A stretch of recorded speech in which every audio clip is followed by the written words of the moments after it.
Hey guys, what's up? So, first week of the month, it's May, so as I stated before, I'm going to try to stick with the schedule I gave to myself, where there's a video every week, and since this is the first week of the month, we're back to talking about martial arts again.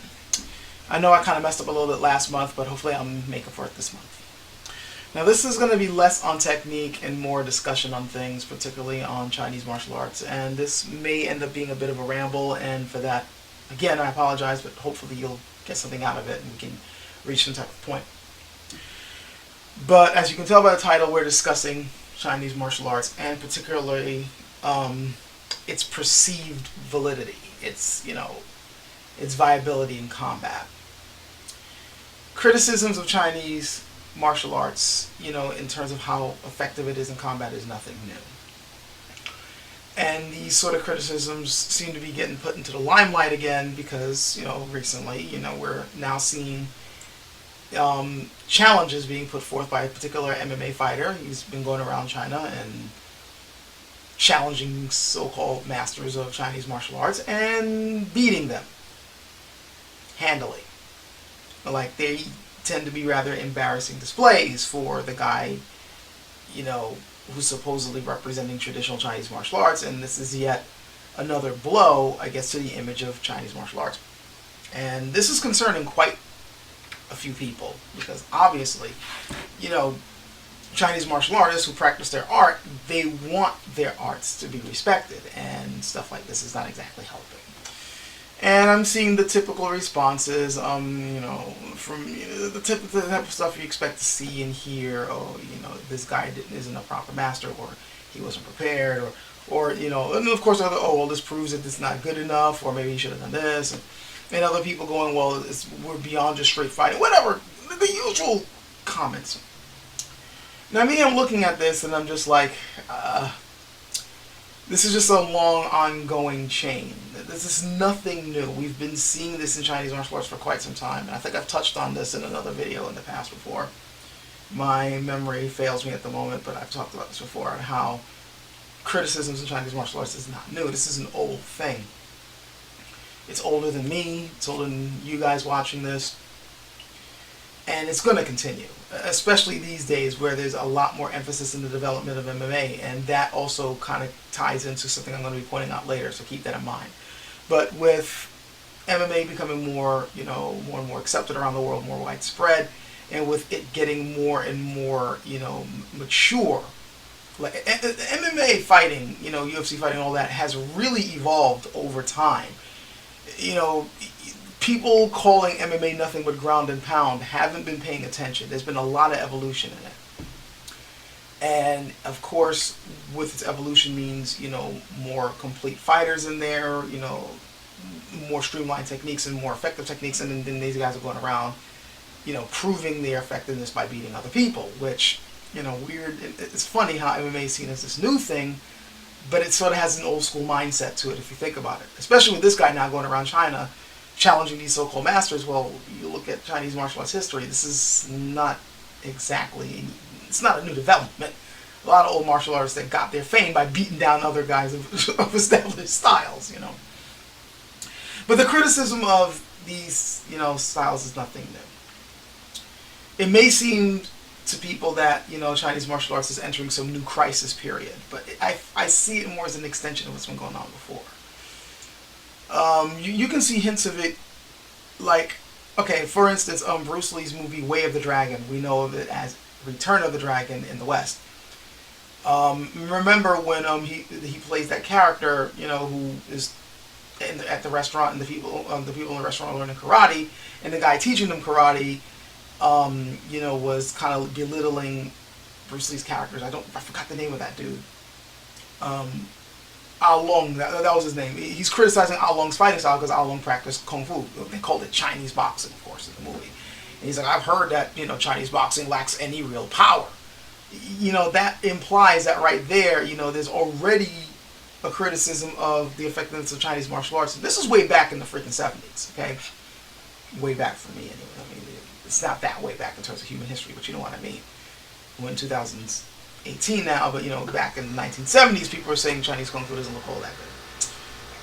And you go even further back than that, you know, there was, like, during the Republican era in China, you know, this perception of Chinese within the country that they're being perceived as weak, and that and you know, they're looking at Japan, they're looking at the Westerners and seeing their militarism and their combat strength, and looking at their martial arts and going, okay, we can stand up with them. Like, what makes our martial arts inferior? Like, there was a sense of an inferiority complex.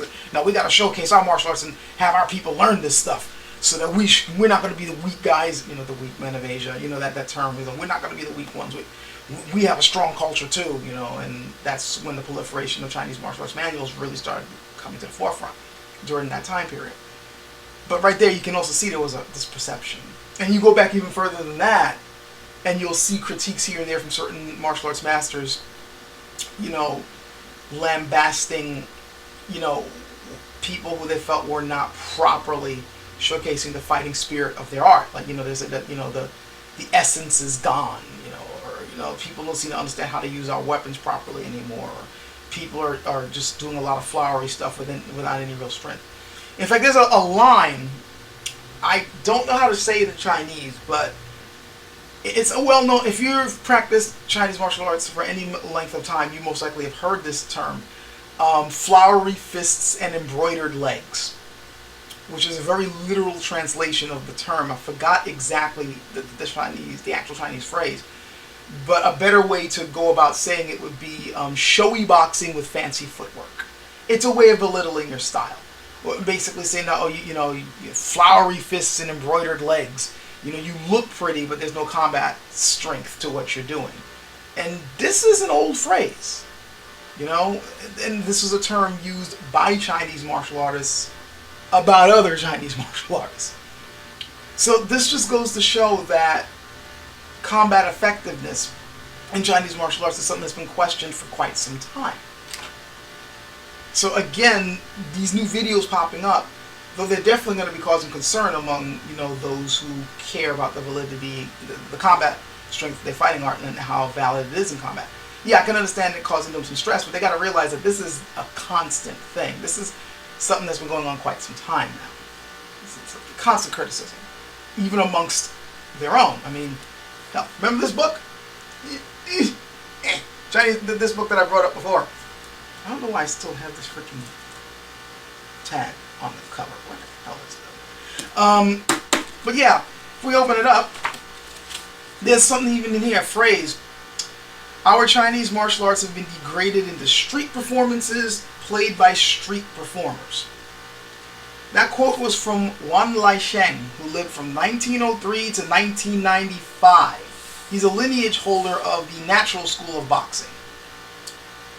And I mean, he had made this phrase back in, I believe, 1927, if I'm reading this correctly. Yeah, 1927. So even then, you still got this stuff. And he's like saying that and by the way, it's kind of interesting that he's talking about Chinese martial arts degraded to street performances played by street performers. And I think if you remember my video back when I was talking about where some of those parlor tricks in Chinese martial arts come from, you know, such as laying on a bed of nails, or some of the gymnastic craziness, or, you know, breaking stones with their head, things like that. They're all based on street performances, and street performers were considered the lowest of the low. You know, because basically they were doing all these performances for food. Like, you know, it's like think about, you know, if those of you who live in cities, I'm pretty sure you've seen those guys who do performances on the street. Either they're busking, or the more extravagant ones will do things like, you know, flips and gymnastics for money. Well, in Chinese society, that was like, look, man, you're that low, like, you gotta, like, do this to get food on the table. You know, but this is a subject for another time. Point is, there's always been this sort of marrying of performances, like dance-like performances, calisthenics, gymnastics, and just artful movement within Chinese martial arts. Like, it gets woven into it. Like, there's actual, you know, straight up militaristic action and combat action. And then there's this cultural influence that's woven into it. And there's always been this battle between the two, this subtle battle, because while overall the more beautiful, I guess, side of it has been embraced for the most part by, like, the masses, like most people practice it, the more hardcore have always frowned upon it. If you look at the writings, like, so, you know, like, what the hell is this? What the hell does this have to do with fighting? And nowadays we're seeing the aftermath of that, where because of all these other elements that have been woven in, those who are concerned primarily with fighting are now looking at the stuff going, what the hell does that have to do with fighting? And since, let's be honest, most people aren't willing to put themselves through the rigors of like hardcore, like how, for all the people who love watching UFC fights, how many people in the audience are actually willing to go through the training that it takes to get into the cage? Very little. How many people, going to a typical martial arts class, whether it be Taekwondo or some form of Chinese martial arts or some, like one of the many karate styles. Yeah, they'll go there, let's say like twice a week or something like that, 3 times a week, for maybe a 2-hour stint. The training they do in there, they may think is pretty rough. And I'm not saying it's easy. But if they were training the way, like, martial arts masters or, even people who just practice it, used to practice, they really wouldn't be able to hack it. There's a guy I go to at work who is actually from South Korea. Like, he ended up migrating here. And when he found out I was a martial artist, we ended up having a lot of conversations. And one thing he told me, and this is not going to be a surprise to any of you, is that the training he went through, because he took up Taekwondo, and he said that it was something that you just learned as a kid. Like, at least where he was from in South Korea, it's something they taught all the kids there. It was a form of like, okay, well, when you go to school, you got your math class, you got your gym class. So out there it says, well, you know what, you're going to learn Taekwondo. It's a good way to stay in shape, kids. You need to learn this stuff. So they learned it. And he said the training that they went through there is just like night and day compared to the training that people are undergoing here every day. Like, like people here, they just simply treat it as a hobby or a pastime. They're not going to go through the type of stuff it's going to take to really be good at, like, knocking dudes out. Like, they may learn the techniques and they may, be able to perform it, in like, in an exhibition type setting, maybe a little bit of sparring with the pads and stuff like that, but actually, that type of thing, that's not what they're geared for. This is also tying into what I said before about, just put a gun in somebody's hand, they'll be able to handle it if a gunman comes in. No, you gotta have the training for that. You gotta have the mental discipline for that. Most people aren't doing that. And most people, they're gonna go for the easy way out, say it, and they're going to go for the thing that attracts them the most. And what attracts people the most is looking good. And as any Chinese martial artist who's been studying this for a long time will tell you, something that looks beautiful isn't necessarily going to be effective, but that's what catches the eye. That's what makes people like, oh, that looks cool. Doing some crazy 360, or 720 spin kick looks cool. Everyone wants to learn how to do that. But to be able to just throw an effective jab, that doesn't look as cool. Most people would rather do the fancier move. But if you want to fight, effectively, you're going to be focusing on the jab, aren't you? You know what I mean? It's that sort of thing. And this is the sort of thing that's been, this is something that's been affecting Chinese martial arts for quite some time. Because there are so many beautiful movements. There are those, those sequences, those forms that people want to learn because those forms look beautiful. It's almost dance-like. Some of them actually are dances, but that's a video for another time. You got all these people doing this stuff, and they focus on that. And it doesn't help that during the Republican era, there was, with certain established schools, a push to learn the forms more than the basics, so that's become part of the curriculum.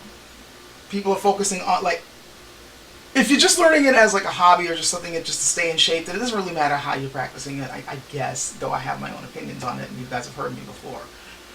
But if you're not training for combat effectiveness, then the way you're training right now, it's going to be fine. If that's not your end goal, then I guess that works for you. But if you're trying to train for combat effectiveness, then doing things like just focusing on your form and not on applying the form, on conditioning. If you're not doing those things, you're just not going to be ready when an MMA guy comes to your door going, let's go.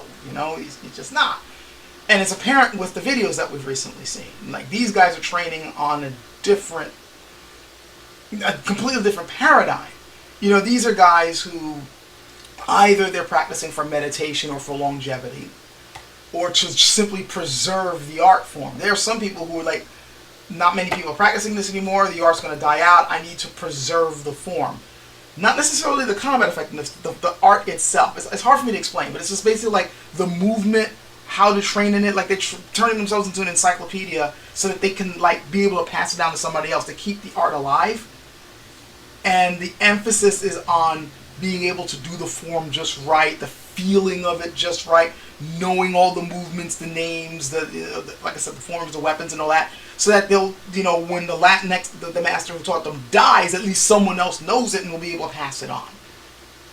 The combat effect in this, I'm not saying that that's thrown out the window, but many times I've seen with some of these lineage holders that seems to not be as strong an emphasis unless the master before them is like, no, you can learn effect on it. And there are a few people like that, but for the most part, and then you have like the technicians. Like, I feel like I'm rambling and I'm going off topic, but believe me, this all ties together. It reminds me of something Dan and Santo once said, that a Wing Chun person had told him about how Wing Chun was developing. And this was something that he was told back, I think, around the 70s or 80s. I could be wrong. But he was basically saying that when, you know, you had like these newer, different generations of Wing Chun stylists, he said that after around the Ip Man time period of things, you had just the straight fighters. Like, they were just going out in the streets, applying their art and knocking dudes out. But like, that's what they did. And then after that, when the fighting died down, the next generation were the technicians. These were the people who weren't necessarily getting into fights all the time, but they at least learned how to apply the art and how to technically show how it worked. You know, because they learned from the fighters. Now, they themselves weren't necessarily getting into the fights, but they still at least were given the combat sense. So when they were going to teach it to you, they were showing you the technical side of things. This is why this works. So they were still basically good. But they're one step removed from combat. And now you move from that to the next generation after that, where these guys don't have the combat effectiveness, and they aren't necessarily holding on to the technical side of things because they don't see any reason to. They're living in a modern age. There's really no reason to fight. There's no challenge matches. You got guns. You got a modern society where fights are rarely happening. They don't care. So now they can't apply it at all. And they don't feel there's no incentive for them to do so. So now their art is basically useless. Now, imagine that by several thousand years. I was just talking about Wing Chun and what that one guy was implying when he said that first you had the first generation of fighters and the next generation of technical guys, and after technical guys, it's just uselessness. And he's just talking about Wing Chun. After Ip Man, just 3 generations. Now, imagine these other arts. Tongbei, Cha Chuan, Xingyi Chuan, Baguazhang. You know, imagine these other arts. Well, Baguazhang is a relatively new art. You know, I gotta be relative. You know, but imagine those several generations removed of different people who learned from people who haven't necessarily had to go out and use this to save themselves. Because remember, these arts were originally developed by people who had to use it to stay alive. And then as time goes on, you're teaching it more to generations of people who no longer have to do that, being taught to them by people who are further removed from the combat application. And also with the cultural influence of looking beautiful and proper and feeling a certain way. Now you got these generation of people who then when you got a guy who's a hardcore fighter, let's go! What do you think is going to happen? It's not so much that the arts themselves are useless. It's just the fact that the people practicing them are being further and further removed from actual combat. And every now and then somebody or something shakes them up to remember, do you remember what this is for?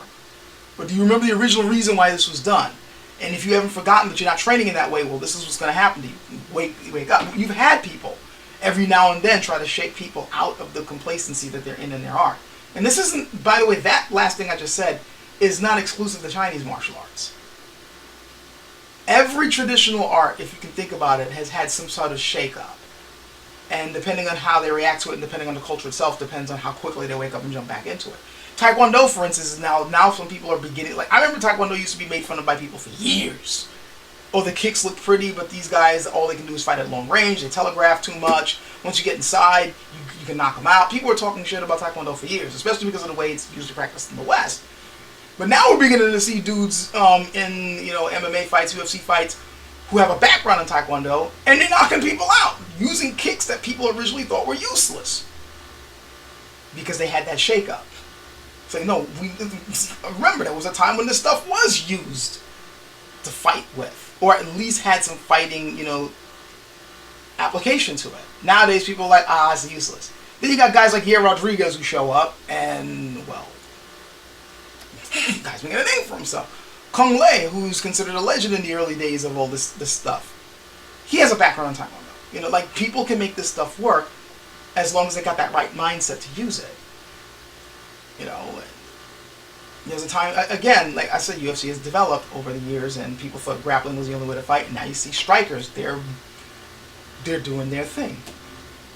So why am I mentioning all that? Well, to go back to the main thrust of this topic, some people may be thinking that Chinese martial arts right now is going through a crisis period. Some others would say that it's been going through a crisis period for decades now, or maybe longer. I say that this is a good time to shake it up. Like, more and more people in the Chinese martial arts background of things are looking at this and going, this, we can't, I mean, there's little rumblings here and there, people going, we can't allow this to keep happening. like, fuck this. Like, no. Like, we can't, we got a reputation to uphold here. Like, and I'm not saying this is going to happen right away. To be perfectly honest, no one knows how the future is going to be. Who knows? Maybe it does fall apart. But sooner or later, I think, because remember, if you think about how the UFC has developed, MMA and also has developed, if you think about how things have changed over the years and what people used to think wouldn't work in the ring and then what works now, if you think about how certain arts that before people were like, and now people, you know, like looking back at things, and for the reasons why people are looking at them, there's a chance that you could one day see somebody use some Chinese style stuff in there and actually hold their own. Or that, who knows, maybe that MMA guy in China right now may bump into someone who actually knows what the hell he's doing. It could happen. Now, I mean, anything could happen. But I'm honestly thinking that these videos coming out and this guy challenging people, that's going to shake some people up. I wouldn't even be surprised if the Chinese government kind of gets involved a little bit in this. And the reason why I'm thinking that, and they already have kind of taken a couple of steps anyway. The reason why I'm thinking this is, you got to remember, China right now is trying to present themselves in the world stage. Their economy has been rising, their cost of, you know, their standard of living has been going up, and they want to like now look like we are a world power, we are a world presence, we have a lot to offer. I mean, there's of course motives behind it. Any country, any nation that wants to rise to the world stage wants to also take a claim to, you know, world status, resources, things like that. But one of the ways it's doing that is through, you know, like importing and exporting certain goods and ideas, and one of these things is Chinese martial arts. China is known for their martial arts. The last thing they need is for something that they're world famous for to be looked at as useless or weak. So I would not be surprised if there was a national push down the line for these martial artists, these traditional martial artists, to be able to put up or shut up. I would not be surprised if there was like a government push, and even just a cultural push, to be like, we're not gonna, we can, you know, stand toe to toe with these people. Even if it means incorporating certain ideas from other martial arts into their own, which, despite what some people may think, is not new. It's not new. Take a look at Dao fighting sometime, and then look at Persian fighting, and then tell me that things haven't been incorporated into that country before, in terms of fighting techniques. Okay? I'm not saying it's going to happen tomorrow, or next year, but I'm honestly thinking there is a good chance for this. Again, has happened in China before in a different way. Again, during the Republican era of China, you're talking about like the early 1900s, when, you know, they were looking at the rest of the world and like, shit, we need to catch up. One of the things that they wanted to reinvigorate was Chinese martial arts. And in some cases they did. There was a time when, you know, it looked like they were starting to develop some decent fighters. That resurgence may happen again, but they needed shakeups. This guy going around, honestly, some people may be looking at that and go, oh my god, this is looking bad for us. It's a blessing in disguise if you care about how Chinese martial arts looks from a combat perspective. It's a bit of a wake-up call for some people, and I think some people are going to wake up to that. Now, does this mean that the other aspects of Chinese martial arts should be thrown out? You know, things like the meditative properties, you know, the focus on yourself to better yourself, longevity. No, I'm not saying any of those things need to be thrown out. But remember, a lot of reasons why people take up martial arts, even if it's just their own psychological thing, like, I can fight now. Well, it takes more than just a belief. If you believe you can fight to allow you to fight, you got to actually be able to do it. And I'm thinking there's probably going to be a little bit more of an emphasis on making sure that the techniques you use actually work in the right setting. Not everyone's going to jump, take the bait on that and jump on that, but I think more and more people might actually start to, then they may start to take that to heart, I think. So this has gone long enough, I've rambled long enough, I think you guys get the point I'm trying to make, and it should be interesting seeing the discussion on it. So hopefully I'll see you guys next week. Catch you guys later.